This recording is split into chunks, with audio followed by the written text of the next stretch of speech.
If you really want your new employees to be productive on your team, you've got to properly set the expectations, and you have to do that well before they say yes.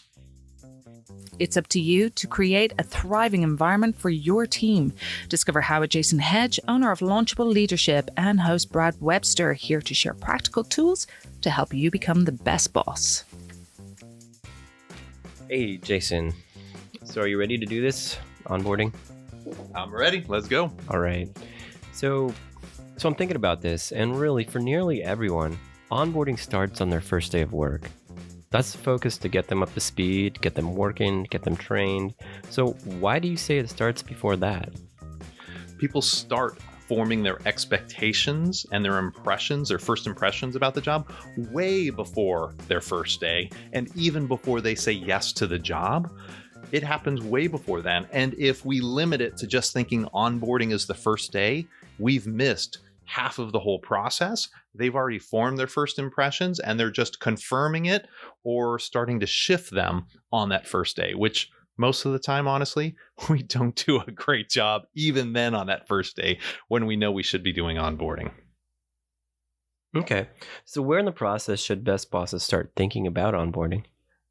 When they know they've got a job opening, that's when they should start thinking about this onboarding process. So that's really where it starts. And technically, I'd say it even starts before then with the culture, but we'll get into that part a little bit later. So there's 7 main touch points, and 3 of them happen before the applicant even says yes.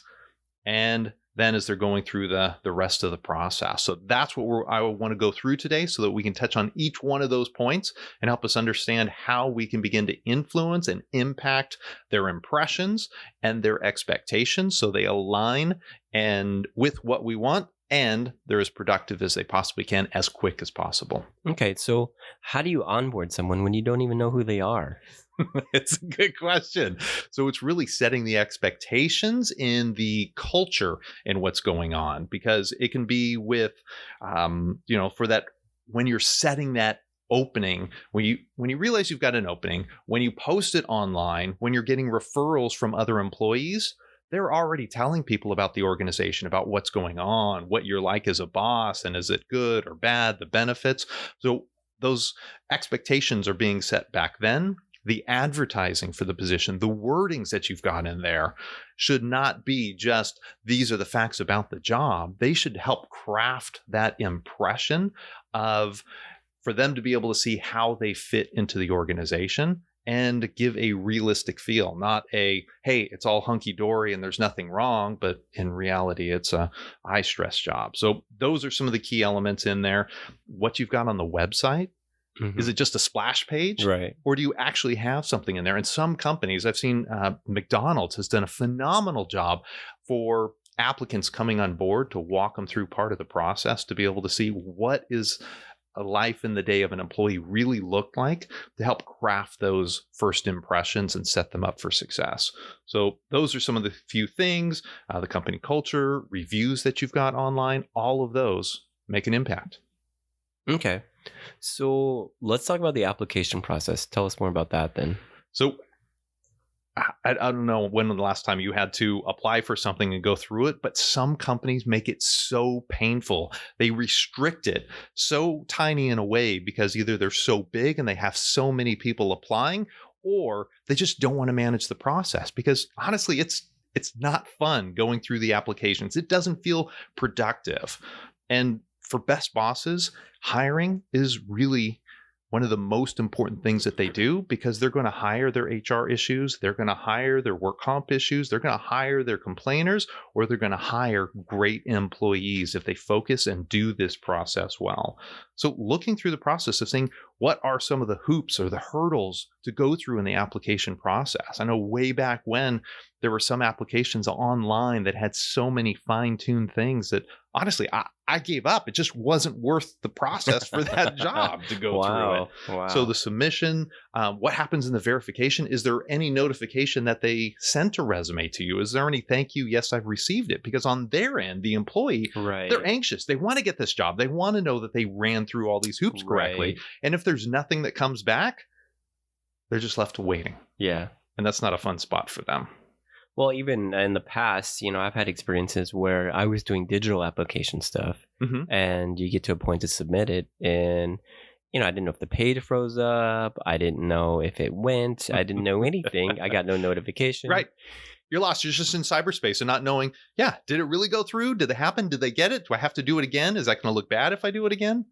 Yeah, and I think there was a couple times where I had to refill out an application. Oh, it's so painful. Oh, wow. So then it's like you're getting that impression like this is a frustrating place to work for. Right. And do I really want to work Really for wanna this work here. place? Right. Yeah, so it was Yeah, because great employees, they've got options, especially in today's day and time. There are lots of options. There are more job opportunities than there are people that are actively looking out there. Wow. So, okay. Wow. So they've got a lot. Great employees, they can be picky. And so if you've got a pain in the butt process, you may be missing out on great employees and getting just average employees. So looking at that process. Okay, so the application process, smoothing that out, figuring out what it looks like for the user, figuring out what it looks like for the prospective employee, getting that all ironed out. And make sure it's congruent with your culture and the feel that you want everyone to have on board, because sometimes you farm out the application process to another company, a third party, and they may have it fit for them, right? But it may not be congruent with what you guys have going on. Yeah, especially smaller businesses might even do that. They might have a different department or a separate company altogether that they use. Absolutely. And sometimes it works great. Other times it could be giving the applicants a different message. And this is kind of funny. Before we jump to the next point, it even just makes me realize that this is a brand touch point. This is a brand touch point. Oh yeah. They might not be buying the service or buying a product, but they're actually applying to be a part of this internal culture. And this is a brand touch point. And how it feels. And so it's another touch point to launch off from later on when we talk. Okay, so next step would be the interview. The interview process. And this is one of my favorites to be able to dig down into. I have a personal approach in the actual interview process where I'm probably not as fun. Actually, I've had people tell me that I'm not, it's not fun to be interviewed by me in the process. I like to do it more interrogative style, a friendly interrogative style. I guess I'll qualify it as, but that's intentional. We'll get into that and we'll dig into that, the ups and downs of that. But what happens through the interview process? Do you have a bunch of people that are waiting there? So you've got people stacked up. I know young in my career, I was doing that power move thing where I was having them intentionally wait. I really didn't have anything going on. I just wanted them to wait because I could make them wait. Wow. Yeah, I had to check my ego on that one. So that's part of it.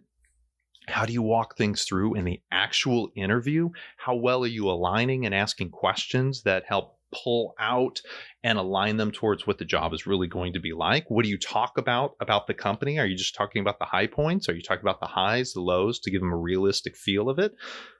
And then what expectations are you setting up for when they're going to hear back from you? Okay. Because if you remember, if you're applying for a place, getting through in an interview and then nothing, the waiting time. Right. And I've been on the side where we've just been super busy as an organization. Right. It was hard to get back to them. We're trying to, especially with an employee down, we're doing extra work. So it wasn't the applicant's fault. It wasn't my fault, but I'm still was not managing the expectations. And 2 weeks could go by. Easily. But the applicants has this anxiety raising up. Did they hire someone else? We don't know. Right. So keeping them in the loop of what's happening, return calls, just even little connections. And how do you handle the thanks but no thanks? Right. And this is one that I've seen companies utterly fail at. Someone was talking to me recently to say that they had gone through 3 interviews and then they got a letter that was addressed to Dear Applicant. Wow. They didn't even put their name. Wow. So one of the things that I've always tried to do was if they never made it to the interview, they may get the email that says thanks but no thanks. Right. But if they've come in for an interview, a face-to-face, right, I do the difficult thing of the phone call to be able to dialogue and talk with them. I feel that they've earned that level of respect to be able to get that. So it takes time, but I think it's worth it. Because the other thing to think about is the person that you are setting up to actually hire. If something falls through or they do that new thing called ghosting where they just disappear off the end of the earth and they never contact you again, that second person that you sent that Dear Applicant letter to, that may be your best possible next employee. And did you already burn your bridge with that? Right. Yeah. So, Well, and really quick on that interview process. Now, I know you just touched the surface of that, but you've got an entire podcast just on the interview process. Um, Yes. and so if That's exactly where you want to go, and you can listen to that. We can put that in the notes for people to link directly to it. right, okay, so cool. Yeah, there's way more information there on all the fun different styles of how to interview and how not to interview. So- We touched on them. Okay, so going through this process, so they've done the interview process and they've done well, and basically you want to offer them the job. Like, what does that look like then? The job offer. The actual job offer should be this exciting process that you bring to them. You want to talk to your HR department. There's some things that you want to do, probably with a contingent offer employment. That's more on the technical side, but how you do that. And again, it just reinforces the waiting times in between that point in time. How long do you wait from when you contact the person that you want to hire the job and hold off on that second and third to make sure that this first one accepts it? Maybe they go through the process of negotiating for the salary and getting that set right. So just looking at those timeframes and trying to view it from the point of the applicant as to how they're feeling in that process. And then the calls and the letters are key in that, in how are you doing it? What wording are you putting in that process? And trying to tighten in those timeframes so they're as short as possible to, again, allow it to be as easy as possible for the applicant. Okay. Yeah. All right. So the job offer. And so that's all nailed down. And then the next step would be first day, that crazy first day impressions. Where you've got this new employee that is nervous. They're stepping into this job. Maybe they've done something similar in the past, but there's a new culture. There is a new flow and way of doing things. Almost always, we do a horrible job on the first day. Because from the boss's point of view, we're like, yes, we finally got someone to fill the gap, and now I can do my job, the part that I love to do. Yeah. So let's get them in, let's set them with another employee that kind of knows what's going on. And like, here's the keys. Good luck. We trust you. We hope you make it. We'll see you in a couple months. Right. Yeah. And we do a horrible job. We should be celebrating the employee on that first day. We should be taking them to lunch. We should have things ready for them. Yeah. This is really the last point to make this huge impression, because now they're fully engaged. They fully committed to the job. They're here. They're all in. Are we, as the employers, the best boss, are we all in and letting them know how thrilled we are to be a part of it? Or are we still in that old mindset of they should be thankful that they got a job with an amazing company and they get to work under a great boss, which is me? Yeah. So the other thing is, do we have all their supplies ready? Do we have their business cards? Do we have their computer, if that's what it is? Do we have their tools set up and ready for them? The passwords, do we have that organized? Or is that our first, quote unquote, test for the day? Yeah. Can they survive and figure out our IT system to run through all those hoops? Which again, it's not fun for anybody. Right. That's huge though, the whole IT factor too, of just getting everybody set up with their email and their password. And there's always some issue that comes up, but how many of those do they have to face versus us setting it up and facing those as we run through the process? Right. Yeah. Okay. So after that first day, then comes the following week and the weeks to come. And so that would be job training, right?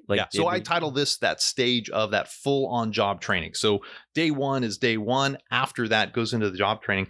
Is there an intentional development plan, or is there, hey, talk to your coworker. Your coworker did this job 4 years ago and they know some stuff about it? Because oftentimes we don't get that overlap. It's beautiful when we have an employee that trusts us enough to tell us in advance that they're going to be going, enough time to find, hire, bring them on board and train them.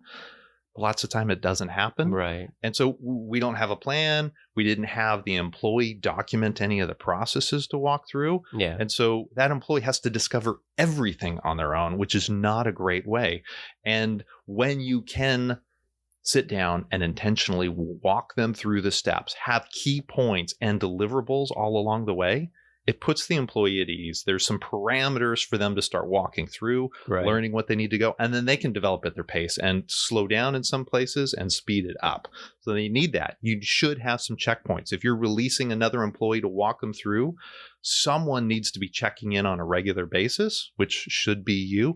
How are they doing? Sit down, talk with them, take them to coffee, something to find out how are they really doing? Where are the pain points? And if it's not you, if it can't be you, it's a mentor, it's a great employee that you trust that's going to help influence them well. Makes a beautiful way. Awesome. That sounds really good. So after the job training, then that's it, right? We're done. Yeah. Is there a last step? Like, there should always be a final follow-up. Okay. I recommend probably a 30, a 60, a 90 day. You can have just one of those points or in all of them where you're really doing a sit down. And this is where you're finding out, are they a great fit for the position?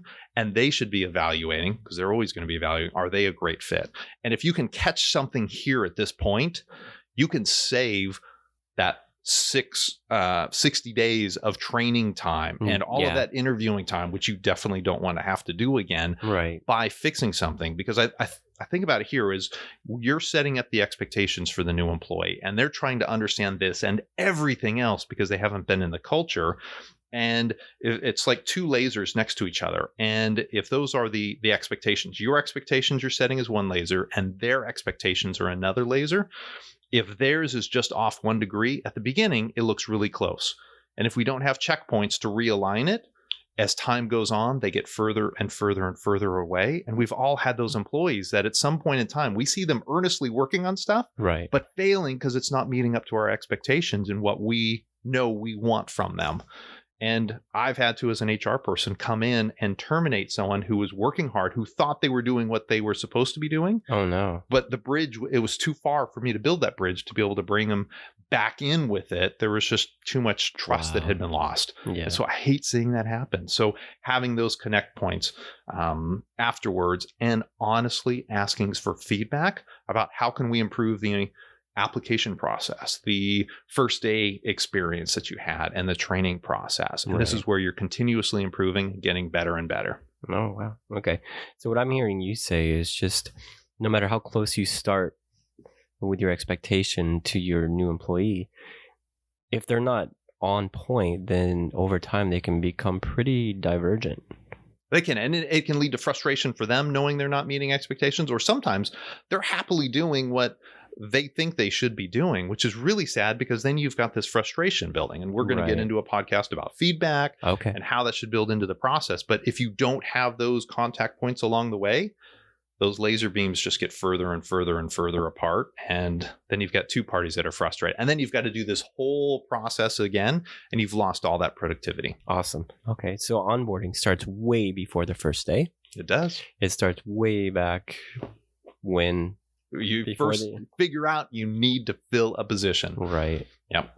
Okay, cool. So now, what's the best step? What's the best step here? If the business owner, the listener here is saying, hey, I need to take this up a notch, what's the best step? So the best step I'd recommend is getting in the employee's shoes through each of these 7 steps of the process and think about it from their perspective. Stand around on the other side of the desk, get in their shoes, and walk through each one of these stages to see, are we doing what a best boss should be doing, or are we doing what the average or below average boss is doing? And shoring up each one of those steps to make it better, and then get feedback along the way. Ask your employees that are already there and part of the process would be great. They've gone through some level of it. What would they like to see happen? It's a great place to start. So get in their shoes and walk through each of those 7 steps and start making improvements all along the way. So if you're already in stage 2 or stage 3, make the improvements from there onward and be intentional about it. Okay. Well, cool. Today's best step moves you closer toward becoming the best boss with growing profits, an engaged team, and a legacy with lasting impact. If you found this helpful and know of others ready to become the best boss, please subscribe and take a moment to share a rating of how valuable this podcast has been. Visit us online at bestboss.org to connect more with Jason and Brad and other best bosses.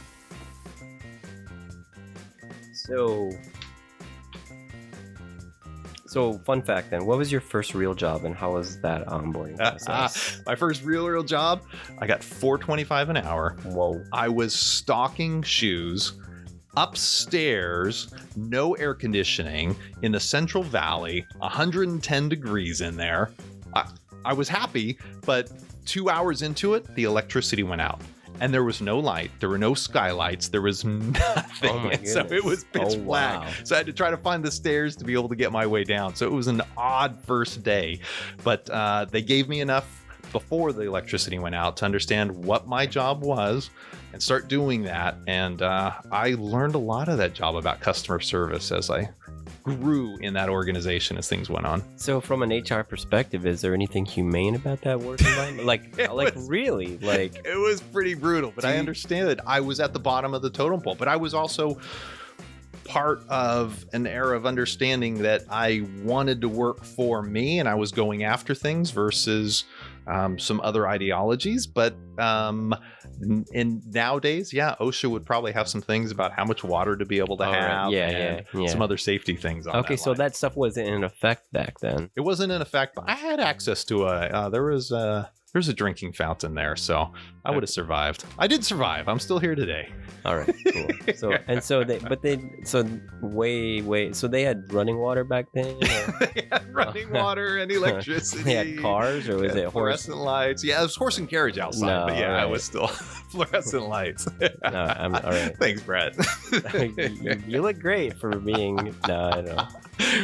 All right, cool. So Awesome, Brett.